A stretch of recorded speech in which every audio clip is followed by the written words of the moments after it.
di Castelnuovo. And then he moved to the US for a couple of years to the University of Illinois Urbana-Champaign as a Gordon and Betty Moore Fellow. And last year, if I am not mistaken, he landed in Portugal for a tenure track assistant professor position at the Istituto Superior Tecnico in Lisbon. So Giuseppe is a condensed matter theorist. He's expert in many-body localization, ergodicity breaking in many-body systems, and recently he has been working on non-Hermitian many-body physics, which is part, I guess, of what he's going to tell us about. So please, Giuseppe, when you are ready. Yeah, okay. So thank you so much for the invitation and for the kind of introduction. So yeah, so my name is Giuseppe. As you probably guess, I'm Italian, even though it is actually one of my first seminar I'm giving to some people in Italy, but okay. And today I will speak to you a bit about some work that have been done in the last few years. And in particular, I will speak about the dynamics of Hermitian and non-Hermitian multiple conserving systems. And hope I will be clear what do I really mean for multiple conserving system. And let me go straight. Let me tell you what will be morally the question that will be kind of behind all the talk. Essentially, what we will try to understand and to shed some light, how conserved quantity can affect the approach to equilibrium. And that in particular, I'm referring to some closed system in this case, or more generically, how conserved quantity can affect the phase diagram of some system. Okay, and let me start with some things really simple. So first of all, let me say what is the setup that I have in mind. I have in mind a strongly correlated system.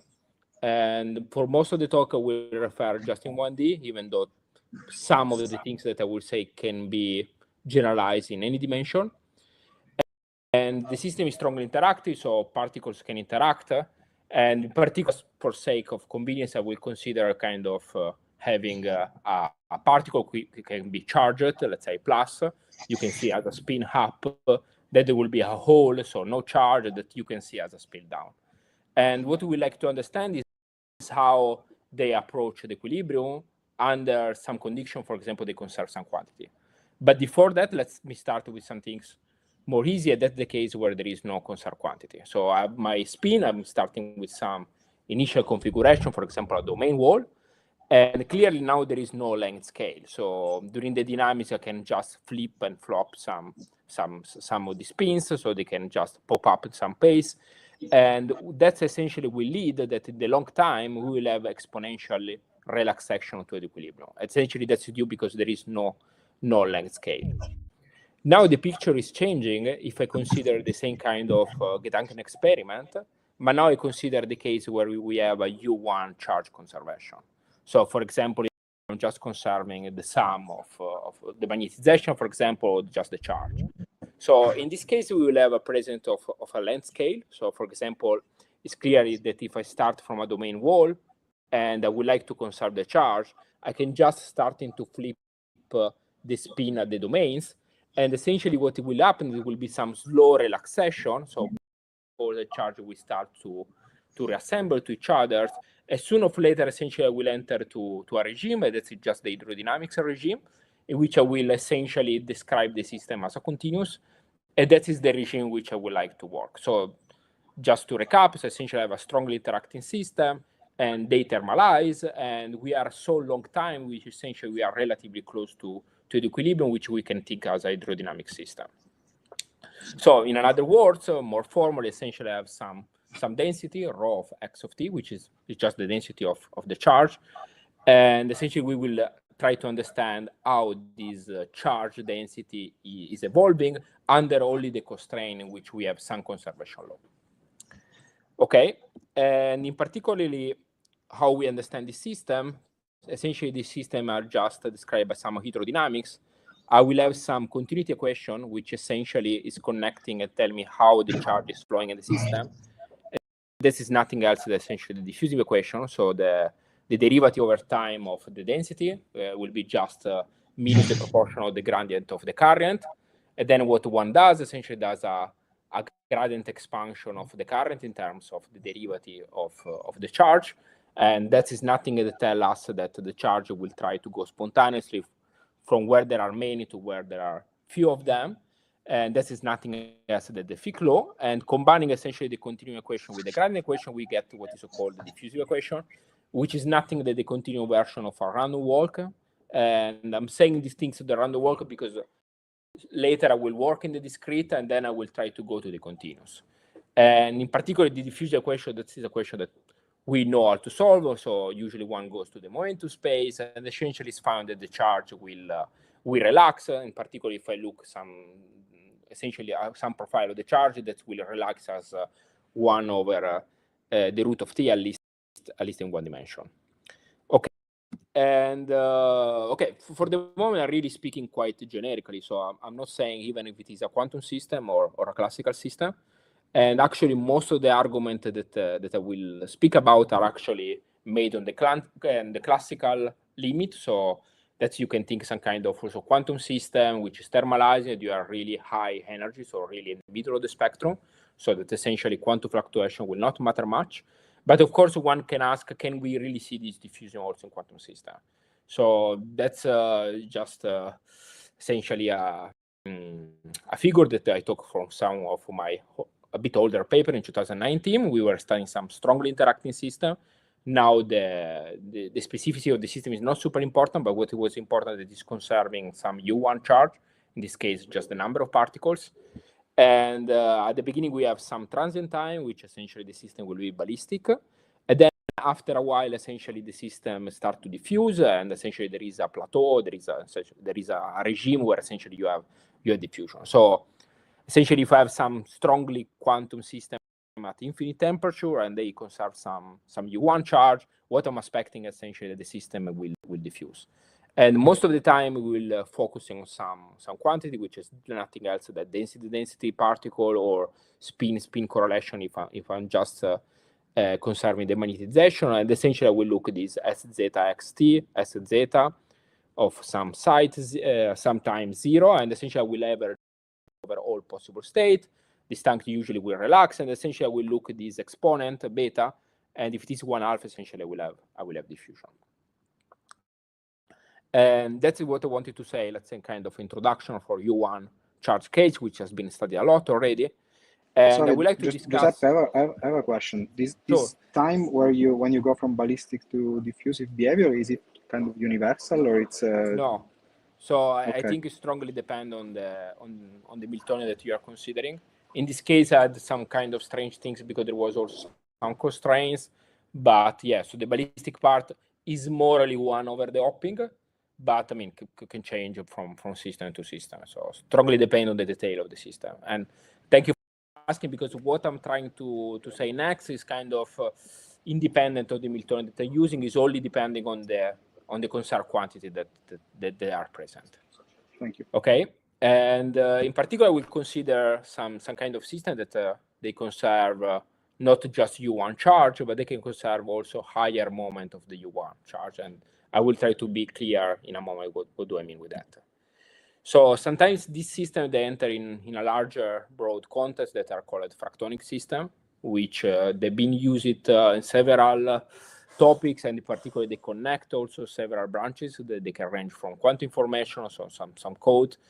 They usually have some glassy dynamics. They are connected with the elasticity theory and kind of define some natural discretion, gauge theory, and generalized electrodynamics. Okay, and in particular, I will focusing on what I specify as dipole-conserving system. So the system will not just conserve just the number of particles with just sum over I of ni, so some operator with just the density of particles at site I, but they also will conserve dipole, so essentially conserve the sum over I, and I, which essentially in the continuous essentially have the charge and conserve the first moment of the charge. Okay, and let me go back again to the U1 charge conserving case. So if I have some sequence of charge, so let's say kind of random them. So clearly, if I have U1 charge, I can always find, at least with really high probability, some domain wall, and I can just flip this domain wall, and essentially the charge will start to diffuse during this process. However, if I consider now a system which is not just conserving charge, but also dipole, and we focus, for example, in this charge plus here, we realize quite easily that this charge cannot hop freely. And the reason is just because if this charge is hopping to the right, then my dipole will acquire +1, and if I left to the left will acquire a -1. So the dipole is not conserving if I just take this charge and I try to diffuse it around. So in other words, single charges are immobile, so they cannot mobile, they cannot essentially transport. And that's the reason why they are connected with they're called fractonic system. And in particular, if now I want to move some charge, I need to have some correlated assistant hopping. So in particularly for this dipole conserving system, essentially a natural process is just taking two dipole, one in one dimension to the another, and essentially I will flip the dipole. So in other words, I have terms in my Hamiltonian which are S minus, S plus, S plus, S minus in the spin language. And this can be even more complex. I can take just two dipole in different direction, which they have some distance. For example, they have a charge plus in the middle. I can just swap the dipole as is done in the second part. And essentially, they are essentially described by terms like C dag I, Ci plus 1, Ci plus 2, C dag I plus 3, in terms of fermionic in this case. And in particular, they are just like kinematic constraint models. So there has been a lot study at the moment that are probably these two papers probably are the first one that they were studying this kind of system. And in particular, what they found is that if the range of the Hamiltonian is short enough, this system do not thermalize, so they enter in some regime which is called the Hilbert space fragmentation. However, for what I will speak later, I will be always in the regime where the system do thermalize. So we always have to think this gate where I can flip-flop this spin, having some kind of maybe short-range tail or even more long-range tail, as I will show in a moment.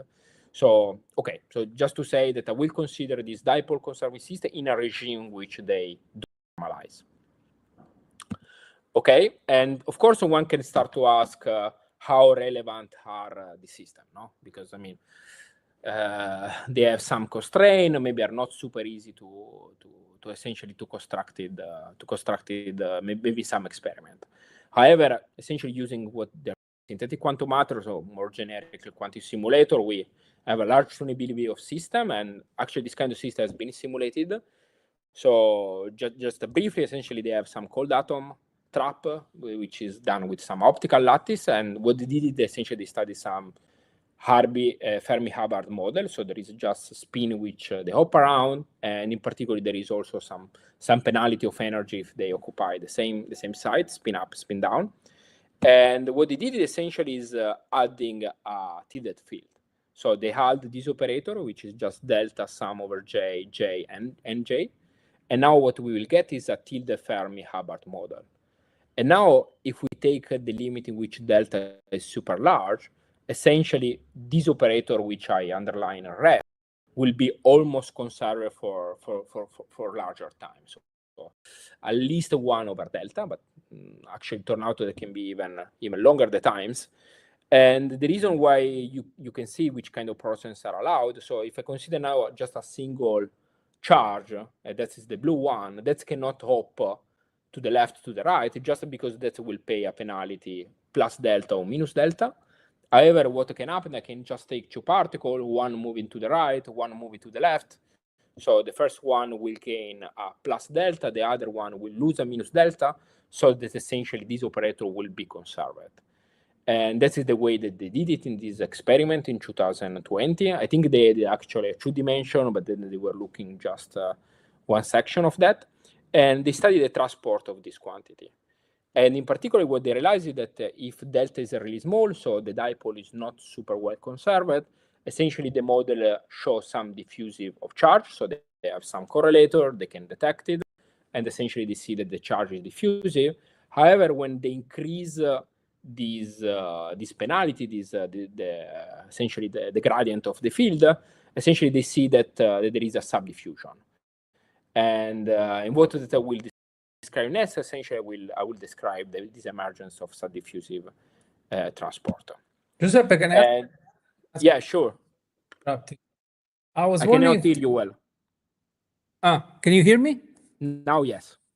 I was wondering, I guess this model is not solvable in general. I was wondering if it is solvable in the limit of very large delta?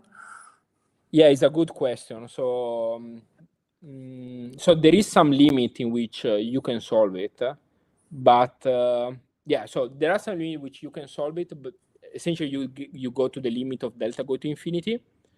And in particular, let me consider the case where there is no spin. So it's just the, let's say, tiny binding model, TJ model, no? So without the spin. So you have, let's say, ni plus 1 as interaction, no? This one, you can solve it in the sense that, at least in first order perturbation theory, there is some sector which you can map to an integrable model. However, more that you add perturbation theory on the step, essentially already the second order perturbation theory already is not solvable. Yeah, so yeah, okay, yeah, that's what it is. No? Even with a finite u or without the u? So the one that I was mentioning actually was without the u. No, I think you want. Of course, without the u, you have this thing that two particles can hop, but not a single one. Yeah, there you have this bound state, no? Yeah. Of course, then if you consider u really large, you have another set of conserved quantity that is kind of emerging, no? Yeah, but that is good. Actually, the first work I was showing this diffusive, I was morally considering that limit where there is some interaction that is super large, actually. Yeah. Okay. Thank you. Okay. Yeah. Okay, so essentially they have this tilted lattice in which for large delta, essentially there is this emergent dipole constraint, and they saw that there is some subdiffusion in the charge. And in this work that we did some time ago, in 2020, we tried to describe this hydrodynamics. And essentially what we did, we take the Heisenberg equation, we massage it a bit, in the sense we went to some long wave limit. Then we did a gradient expansion, and this gradient expansion can be motivated is not having the first derivative over the charge, but as a second derivative. And then combine the long wave limit with the gradient expansion one is getting a generalized diffusive equation. So I'm calling generalized diffusive equation because it's not having the second derivative as usual, but as the fourth derivative. And in particular, that will lead that there is a trade between time and space, which is not the usual diffusive way, but it's subdiffusion in the sense that if you consider, for example, the charge will be not the 1/alpha, but it will be 1/4 relaxation. And this way is kind of some kind of waving calculation, but I think later I will give you a better explanation of how this hydrodynamic is emerging using some master equation approach. So that's just, let's hold a bit the explanation of that in more details. But then there were other experimental realization in which, for example, they have some trap ions. And in this case where you have trap ions, you also have intrinsically also longer range coupling. So usually you have these sigma x spins, and they will have some decaying. Usually there will be some power, alpha in this case, which they can interact in an algebraic way. And again, now if you consider the case where G become really large, or B become really large, no, G become really large, essentially you have again some emergent dipole constraint model, and one can do a calculation, and that's actually the paper where they did this experiment, and one can get an effective Hamiltonian, which is written here. The details are not super important. What is important is that this H effective is dipole constraint, so it's conserving the dipole, and furthermore, there are some algebraic decaying coupling. And in what I will say next, we will try also to describe the hydrodynamics which is emerging, this algebraic decaying coupling. And that was kind of motivated by the experiment that I was telling you. So clearly now there will be kind of a competition between this long range interaction, which they will try to flip spins a really long distance. And then we'll have this dipole constraint, which as I was showing before, essentially was trying to have slow down the charge, because the charge cannot just move alone. So they need always to have some things close by. And I will show that this combination between these, essentially these two different phenomena will lead a quite interesting phase diagram, dynamical phase diagram, better to say. Okay, and clearly there are several ways in which one can parameterize these long-range models. So in our paper, we did kind of full generality, but we'll go a bit more specific in some simple case. So for example, in this case, I'm conserving dipole, and I'm taking, I take essentially, so this minus plus is for me a dipole, this plus minus for me another dipole, and essentially they can interact a long range distance. There will be two power, one which essentially is governing essentially the distance between a minus a plus, another one that this is alpha 2, and then an alpha 1 which is governing how distance can be essentially these the small dipoles. And in particular, we'll consider also some sub-leading limit of that, in particular the limit in which alpha 2 go to infinity. So in this case, essentially, we will have an exchange of unit dipole. So we have just plus minus, that is a dipole of unit length, which can exchange a long distance with some algebraic coupling to another dipole of on the opposite side. And in particular, we can now recover also the really short range limit, which is just given by alpha 1 and alpha 2 going to infinity both. Okay, and how we approach this model, essentially we use a master equation approach. So this is done in kind of a phenomenological way, so it's not exact, it's kind of educated guess. So essentially we will say that there is some charge, the charge can flow, the charge is conserved, and there will be some master equation which essentially is governing how the charge is flowing. So essentially we will have some rate, this WJI, which is nothing at the dynamical rate in which you can escape or you can jump from one side. And essentially we construct a non-linear master equation, which is mimic the term that you have it in the Miltonian. So for example, we have 1 minus rho I, that is just minus the density, or 1 minus the density that you have site I. And then there are all the other terms that essentially mimic, let's say, S minus, S plus, S minus. And then there will be, of course, some coefficient that are just the rate. And the rate can morally be assumed that they obey essentially Fermi-Golden rule. So essentially will be just the square root of the hopping, or the square root of the interaction.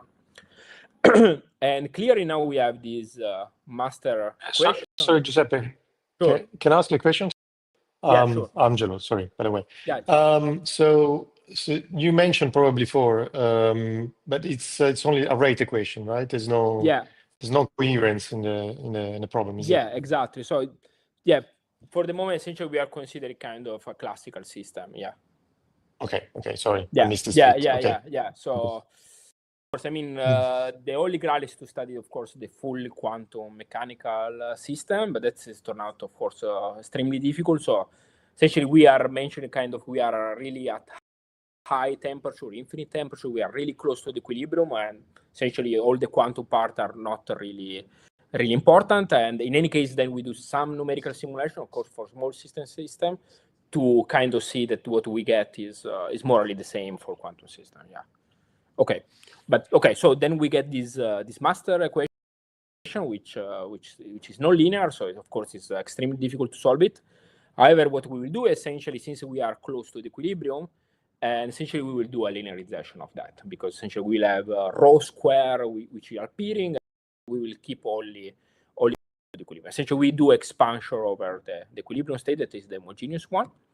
And in this case, we can recover, for example, the short range limit. So again, that is the limit in which essentially I have 4 spins and I can hop them between around the lattice. And if you do the calculation, essentially you take just the linearized approach in the case where these alpha that are the exponent, they go to infinity, so become short range.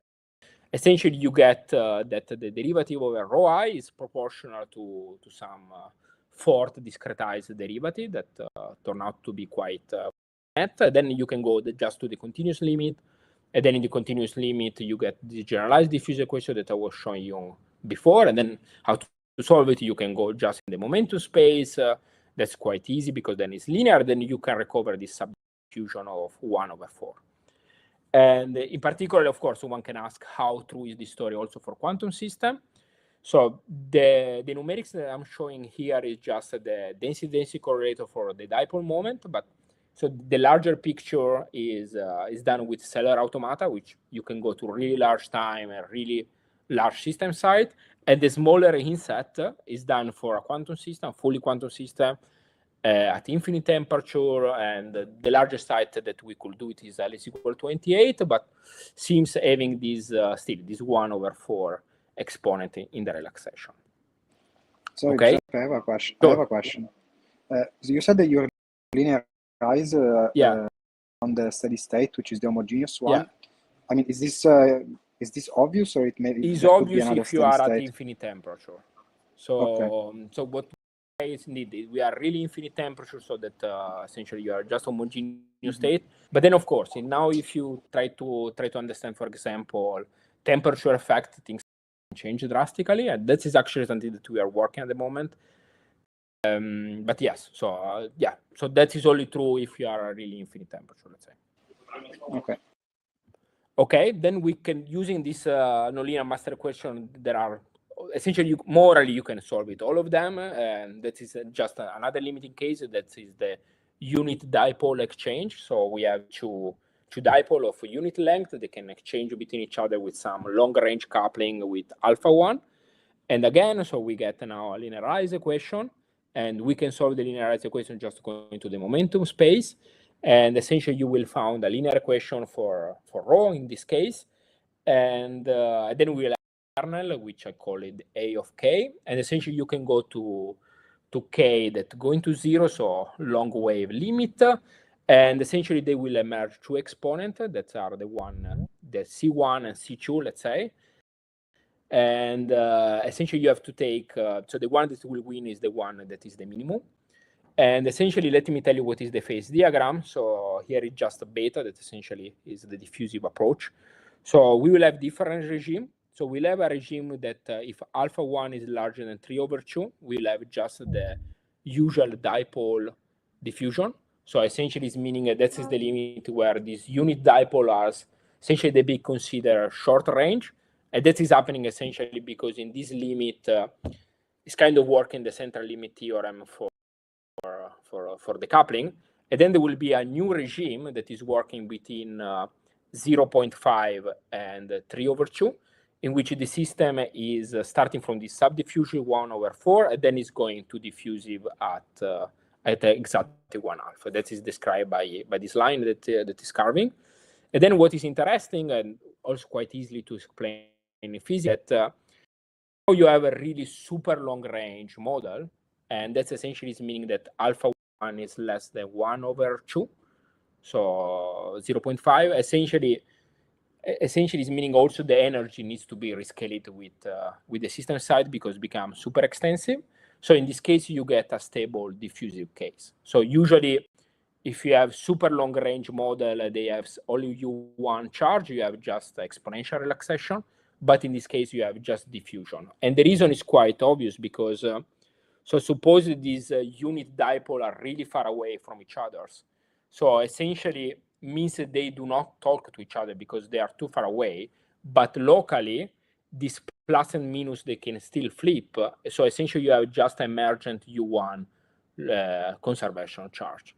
Of course, then for finite system, and if you run the time long enough, essentially you start again this emerging dipole conservation that is still there, of course. But then this time scale will shift to infinity when you enlarge the system size.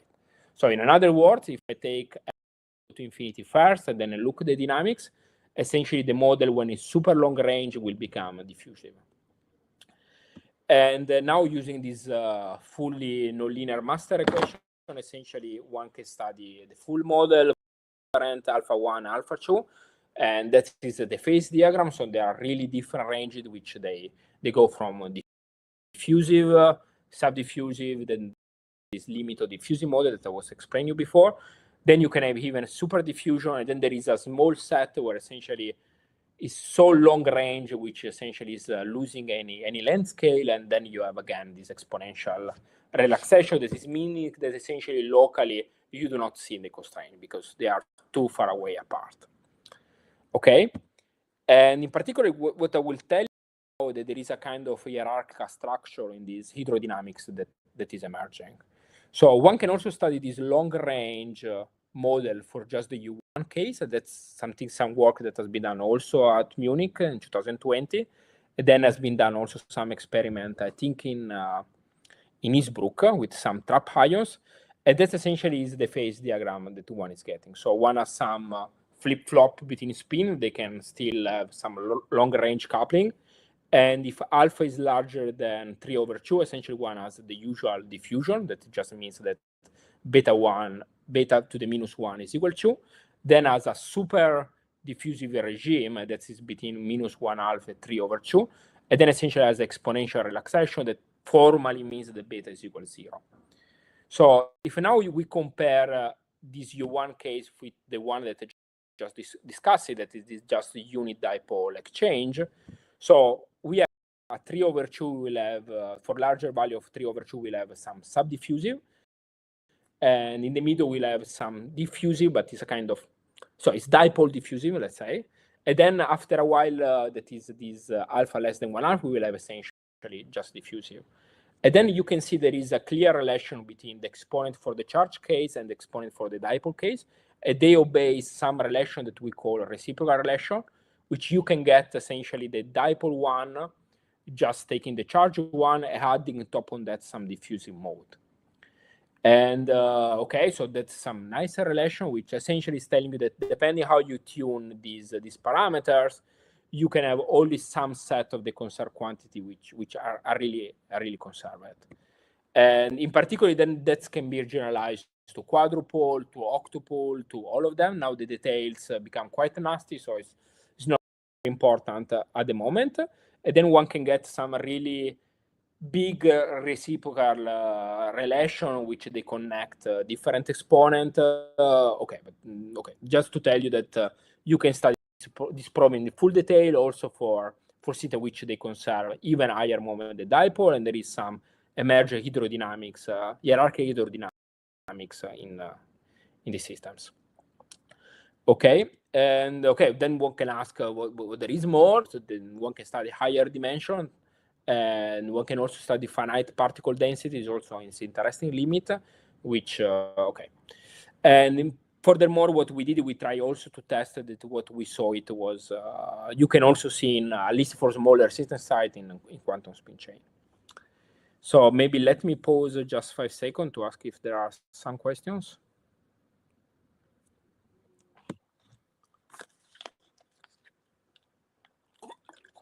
If not, let me change gear and let me discuss a bit something else. Giuseppe, I have one curiosity. Sure. So experimentally, they do these dipole conserving models with this tilted potential. Yes. And what about higher moments? Like, how would you do it experimentally? Experimentally, you should have, let's say, a harmonic trap, no? That then you take really high. Become, okay, yeah. Okay, really well. So let me switch gear. So, I mean, we will still have this multipole symmetry on the background, but now I will consider some non-Hermitian skin effect. So, or some non-Hermitian system more. And I think that's the things that also you do in Palermo. So let me say quite generically, non-Hermitian physics is kind of connecting different fields that can go really from metamaterial, photonics, electronic circuit. Then there is also some limit of open quantum system, which they can really model it by some non-Hermitian model. And there are 3 questions which I will try to address it in the remaining time. So the first one is what is the interplaying between conserved quantity and this non-Hermitian skin effect? And in a moment, I will tell you what is the non-Hermitian skin effect. And furthermore, how you can generalize this effect to genuinely interacting system. So how we show it before, these multiple conserving systems are strongly interactive. So you cannot write a quadratic model which is also conserving dipole. Well, I mean, you can write, but that will be just the trivial one, and which essentially, so it's not super interesting. And the last part, I will just discuss what are the effects of disorder on these systems. And let me go to the non-Hermitian skin effect. And let me start with a model that has been studied a lot. So that goes really back to the 96. That is what is called a Tanner-Nelson model. So essentially, one has some tiny body model and some charge, let's say the positive charge, which can hop to the right, to the left. but now we'll have a different amplitude to go to the right and a different amplitude to go to the left.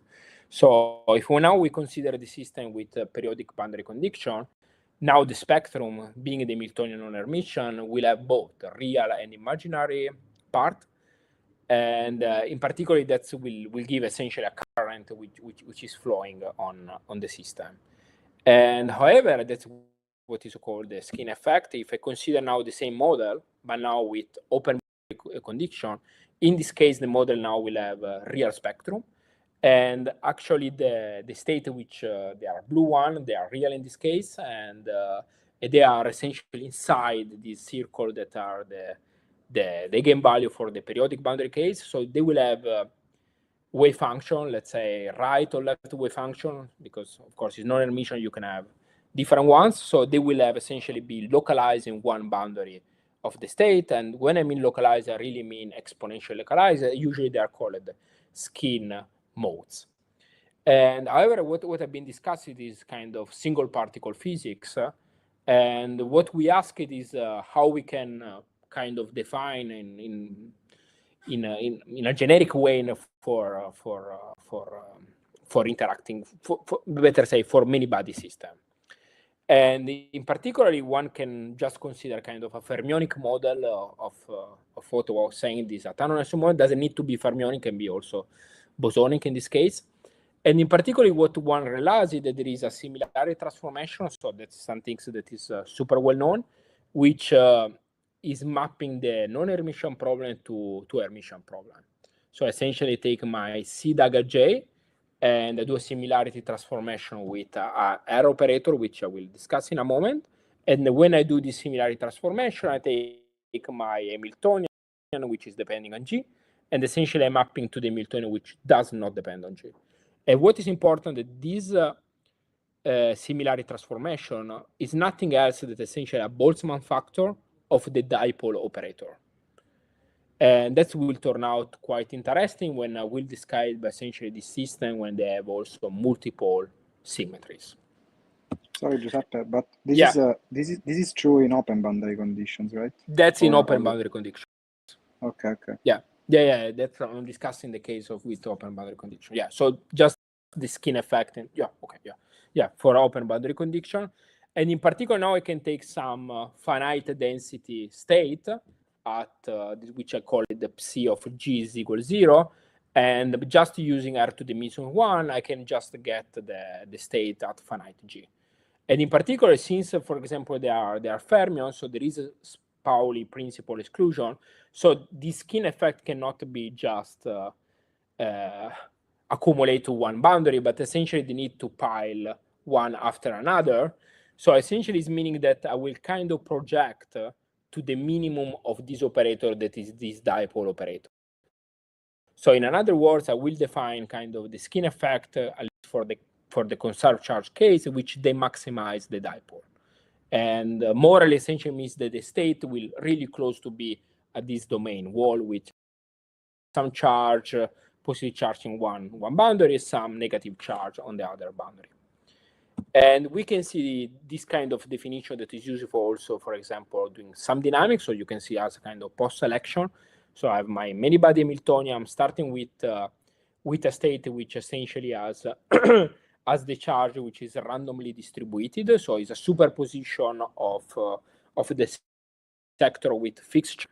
And during the time evolution, essentially I'm evolving, then I'm just renormalize it all the time. And essentially what you see that after some time, essentially the charge will go all to the right, go to the left, and essentially what will remain is big dipole moment. So again, so the charge, but as time is evolving, essentially will be a formation of big dipole moment. And that will be essentially the key ingredient where I will try to discuss this multipole system. And indeed, let me go to this multiple case. So again, I will have some Hamiltonian, which is also conserving dipole. And I will consider the case in which we have this dipole moment, and they can, so this dipole, for example, minus plot, they can flip on left or right, but they will have different rate, e to the power G, e to the minus G. And again, what I would like to underline, they are a strongly interacting system, and all in some limit can be mapped to some quadratic model. And at least, again, only for open boundary condition, one can see that we can have a similarity transformation, which is kind of analogous to the one for the Atano-Nelson model, which mapping the non-Hermitian case to the Hermitian case. So again, I will have some R transformation, which is taking the Hamiltonian as some finite G, and is mapping the Hamiltonian to G is equal. But what is important now, this similarity transformation is not done anymore with the dipole operator, but is done with the quadrupole operator. So in other words, we have a similarity transformation, which tells that more a Boltzmann factor, but with the quadrupole operator. So as a result, if I have my many-body state for G is equal 0, so for the Hermitian case, I can get the eigenstate for the Hermitian case just applying to R minus 1. But this but this R minus 1 essentially will try to project on a state which has the maximum quadrupole moment. And so at the end, if I start with some things that are fixed dipole, a fixed charge, I will end up to state of this form where essentially they have large quadrupole moment. Okay? And in particular, we can see also that during the dynamics. So again, one is starting with some state that is a random superposition of all state having fixed dipole and fixed charge. So in this case, we'll have, of course, the charge that is just 0 after that you delete some background. And as time is evolving, essentially now both the positive charge, they will go to the right, and then there will be some negative charge, they will go in the middle. And essentially you will have a new kind of skin effect, but for dipoles, which the state will maximize the quadrupole moment. So there is a really kind of a hierarchical structure. And in particular, we can also see this new kind of skin effect also in the eigenstate. So for example, here I'm taking the eigenstate for the Hamiltonian that I was showing before, for the Hermitian one, and I'm plotting just the density of particles. So as you can see, there is the positive charges in both sides, and essentially almost, I think here I'm plotting most of the eigenstate of them, so you can really see that they can take this shape. And in particular, if you consider now just the Hermitian case, they will have just homogeneous charge. So in other words, there is a really hierarchical structure in the sense that the charge skin effect was defined in terms of a maximized dipole. Skin effect will be described as a maximal quadrupole moment. And in general, you can define many-body non-Hermitian skin effect for M pole as essentially generating a M+1 multipole moment. You can really write several systems which essentially the transformation will be done with the moment M+1. Okay, and so for the moment I've been speaking about the relation between conserved quantity and non-hermiticity. Now we like also to add a new ingredient that is just Anderson localization, or more generically many-body localization, since these systems are intrinsically interactive. But let me go first just to the usual Anderson localization. So essentially I have just a single particle problem, tiny banding model. So I have a particle that is conserving for the number of particles, just hopping to the right, to the left with the same amplitude. And we will have some random potential, so random force, which essentially will fill this particle at every site. Then what has been shown that in one dimension, for any amount of the disorder, the wave function is exponentially localized, essentially at random position. So if you plot one wave function of this Hamiltonian, essentially it will be some random position, and from there will be some exponential tail. And as a result, essentially you will get a perfect insulator. What is happening now if in top on that now you add also non-hermiticity? So now my particle is still hopping to the right, to the left, but now we'll have different probability of hopping to the right. For example, will be e to the minus g, and hopping to the left will be e to the power g. And that's essentially the case that was studying back on the problem of Atano-Nelson in the 96. What has been quite surprised is essentially that even though the Hermitian model is localized for any amount of disorder, now if you introduce this kind of non-Hermitian, now you can have Anderson transition between, let's say, for open boundary condition between a phase which they will show skin effect, in the sense, for example, the left eigenvalue, they will essentially collapse to just to the left boundary, and to another phase which essentially is Anderson localized, meaning that the eigenstate are randomly localized at any position. And that essentially goes really back to the Atano-Nelson. And how we understand this transition between these two regimes, essentially is coming between the competition between Anderson localization and skin effect. So Anderson localization is tell us that the wave function will be localized at some site, j to the alpha, with some localization length. And that's just the blue one. However, the fact that you have non-reciprocity essentially will tell you that the particle will try to be localized at one boundary of the system for open boundary condition. And these things will still decay exponentially for the boundary, and this decay will be e to the g to the j. Essentially, what we have to do is essentially just equating these two behavior, one that is growing, one that is decaying, and essentially one is getting a transition. If g is less of 1 over c, that is the localization length, which in general will depend also the energy, so essentially you will have also mobility age. Your wave function will be a bit perturbed, but essentially will remain Anderson localized in the sense that it can be really localized at any place in the space. However, if g is larger than 1 over c, the skin effect will win, and essentially you will pile all your eigenstate on one of the boundary. And that's essentially the result of non. So as a result, now if I take my open boundary condition and I close it, now we'll have really a transition between Anderson localized and delocalized. So in particular, if g is 1 over c, since the system is Anderson localized, if I close the boundary condition, essentially they do not see that I close the boundary condition because the particles are localized in a position on the space, so they can really be far away from the boundary, from what was the boundary before. And essentially this system will remain Anderson localized. However, now when we close the boundary condition for the skin effect phase, essentially these modes that are at the boundary essentially will start to create a current, and that will delocalize the state. So in other words, if I consider this Atano-Nelson model plus disorder, there is really a Anderson localization transition. Okay, and recently people also to understand what is happening now, we add also interaction on top of that. So we have the Anderson, let's say, Atano-Nelson model with the hopping that is different from left and right, and top on that we have also interaction between spins. And that's something that has been studied from a Japanese group in 19. And what they found essentially that there is a delocalization-localization transition. In particular, they study many quantity. This one is a spectral quantity. Now it's not super important. So the message that I want to take that has been studied the same model with interaction. So it's U1 charge conserving as disorder. And what they found, there is a transition between a delocalized and localized system, at least for periodic boundary condition.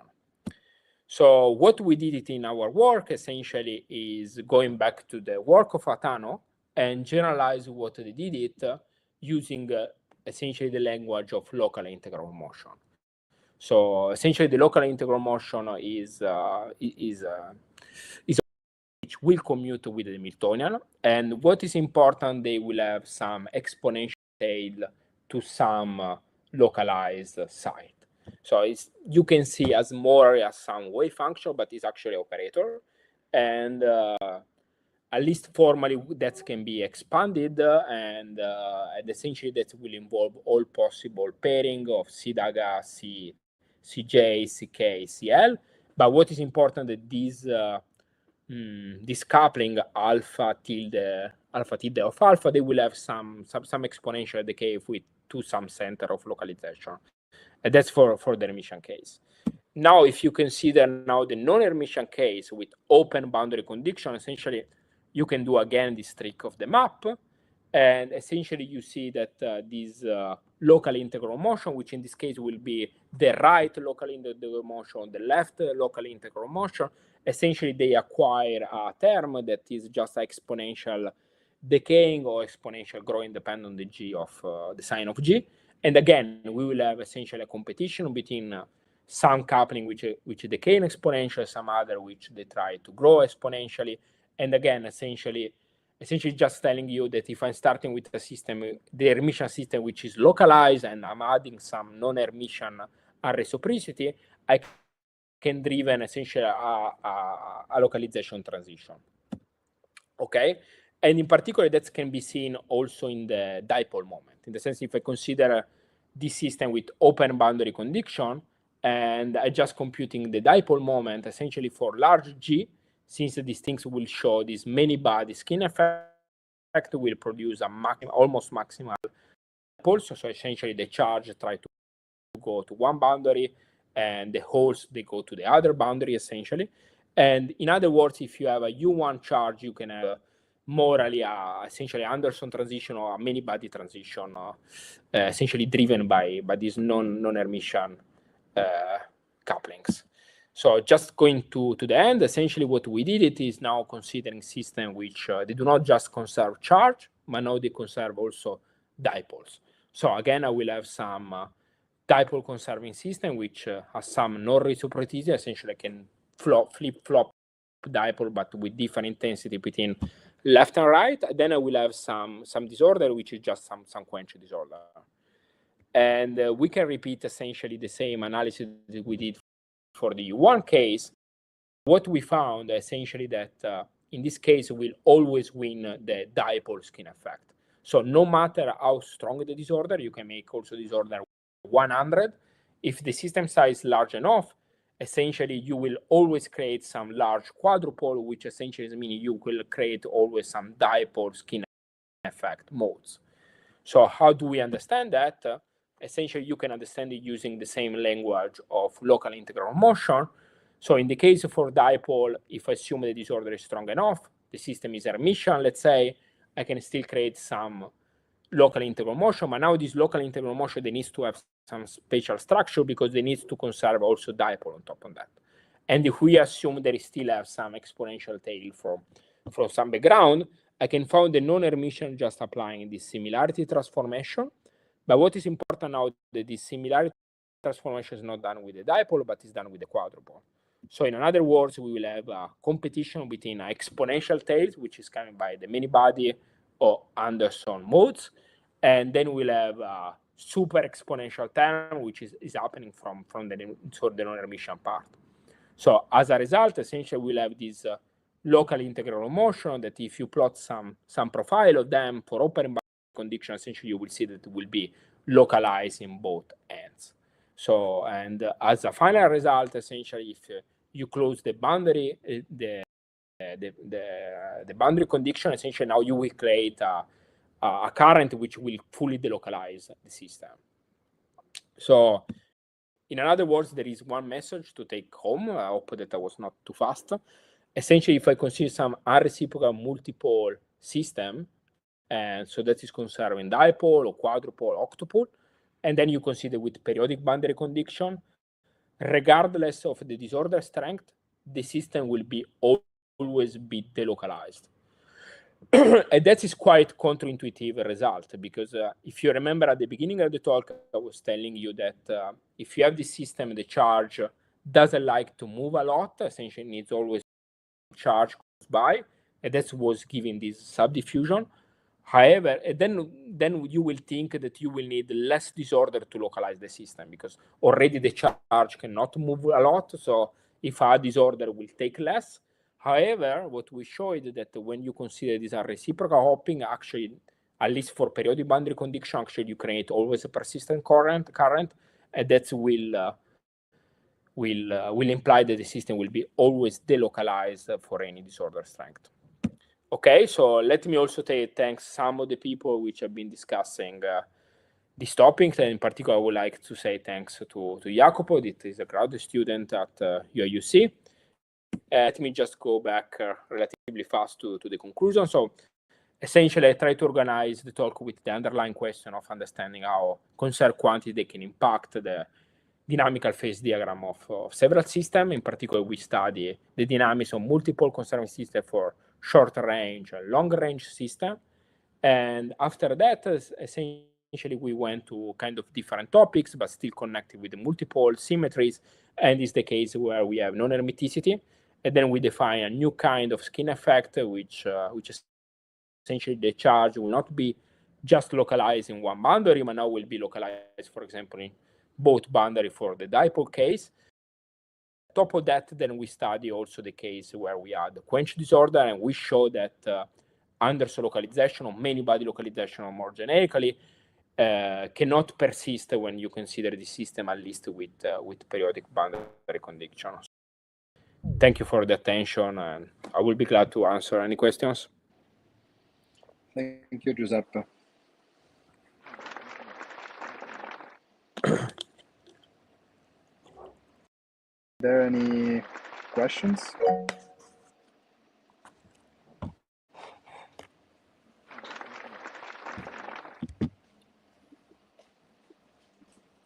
In the meantime, maybe I can start with one. I have a general curiosity about this U1 conserving system or conserving higher moments.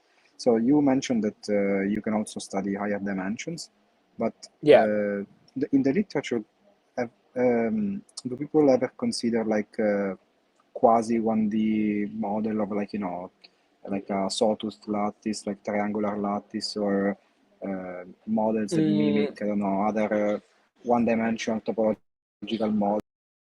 It's just, regular square lattice and that's it. So I think you can define always some. So yeah, I think strongly then depend on the lattice that you are considering. So I know there are several work of Pablo, which I think they also consider a different kind of lattice. But so then they have not just dipole conservation, but they have what they call it modulate symmetry. So they conserve essentially some operator, let's say, but that operator is modulated on space. So in our case, modulated quite easily in the sense that it's just linear, no? But each side is growing. But then you can have also oscillation on top of that, for example, no? They strongly depend on the lattice that you are considering and the conservation law that you're trying to impose, no? Okay. Yeah.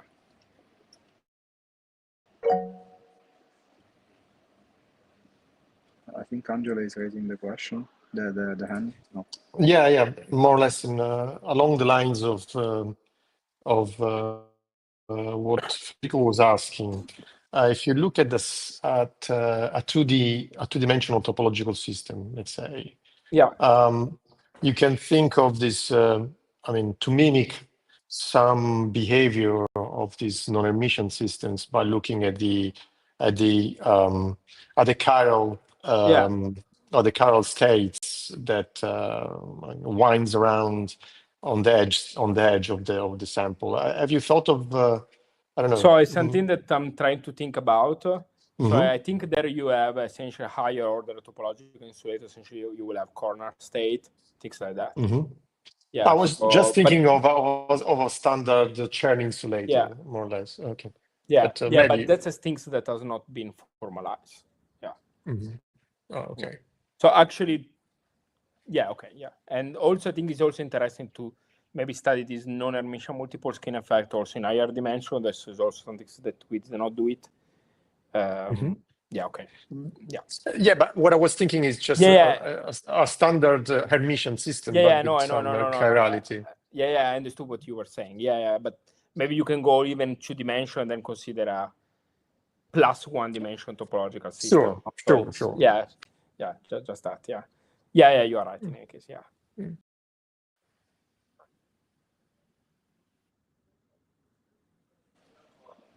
I have another small question. So, in these states that you are approaching in the non-Hermitian case with a large dipole or a large quadrupole, I mean, is this a state that you can only approach in the non-Hermitian case? Like, is it a truly non-Hermitian effect, or it's a kind of steady state that you can approach also in other way?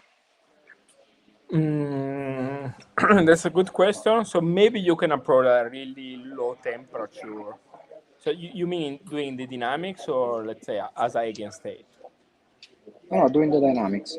No, doing the dynamics, I don't think you can, because you need some kind of of something that is going that direction, just that. No? Maybe you can create it as a low temperature state of some Hamiltonian. That's it. Okay. Which you still will need some modulating space, not to create some quadrupole, but maybe you can create it. No. Okay. Yeah, but during the dynamics, no. So I mean, especially if you start with a random state, no, as we did it, no. So essentially, we start with a really, so that is a really random superposition of state with charge, and okay, then